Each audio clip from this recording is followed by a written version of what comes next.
it hasn't just made me a better teacher, it's made me the person I am today, basically. I came from Tassie, totally changed my life, changed my lifestyle, committed fully to teaching, and that's the real core thing that you do in the country program. It's that real commitment to teaching. You live and breathe education. You're a teacher at the shops, you're a teacher when you play footy, you're a teacher at school, you're a teacher if you're at a social event. So it's that incredible commitment that you have to have when you go country that makes you a better teacher. They say it takes 10,000 hours to master something. Well, when you're a teacher 24 hours a day, that mastery comes a lot quicker. So yeah, you immerse yourself in it, but it's not just about becoming a better teacher. It's you become a better person. I met my wife teaching, so my whole life's changed simply because I decided that I would take a chance and move to the country. So Halls Creek is around 2,500 kilometres from Perth. It's about 1,100k from Darwin, and it's about 70k from the Northern Territory border. So it's a long way away. It's on the edge of the Great Sandy Desert, so it's hot during the day and then it can be really cold at night. We have 371 kids on the books at the moment, 98% Aboriginal population. We have everything from quite middle class people, professional people, all the way down to people who've moved up from the really, really remote desert communities and are still living really traditional lives.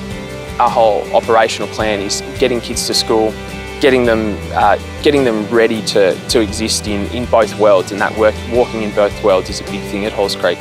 I'm 5,000k from my parents, I'm from Hobart, so 5,000k from home. Isolation's a factor, and it's easy to get wrapped up in this sense that, I'm a long way from home, but we've got the internet, we've got 32 other people who are our age, we've got facilities, we've got a beautiful area to explore. We've got an airport 3.5 hours away. I know that sounds like a long way, but it doesn't sound like a long way to us. So isolation, it can be a factor, but at the same time, I give all the new staff who come to our school the same advice that my mum gave me when I moved to WA, and she said, say yes to things. Just say yes to things. Even if you don't think you're gonna like it, even if you don't think you're gonna be able to do it, say yes. Just go and do it, just have a go.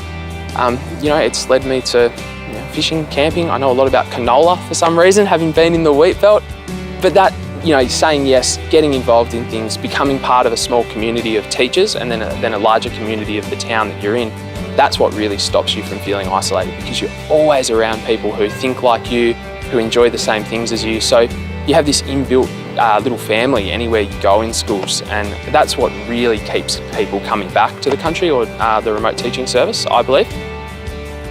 One of the great pleasures of working in a small community, particularly if you go fishing or if you play sport, is actually interacting with families outside of school and seeing how much of an influence and an effect that you have on their life outside of school. So, that's a huge yes moment when you realise I'm not only the teacher, but I'm actually a part of this community. That net effect that you have on people, that's a huge, big win for me. It's not something you can half do. You move to the country, you move hundreds or thousands of kilometres away, you are a teacher. And it's that you've got to have that passion, you've got to be willing to really, really give yourself over to this profession. And if you do, it's hugely rewarding.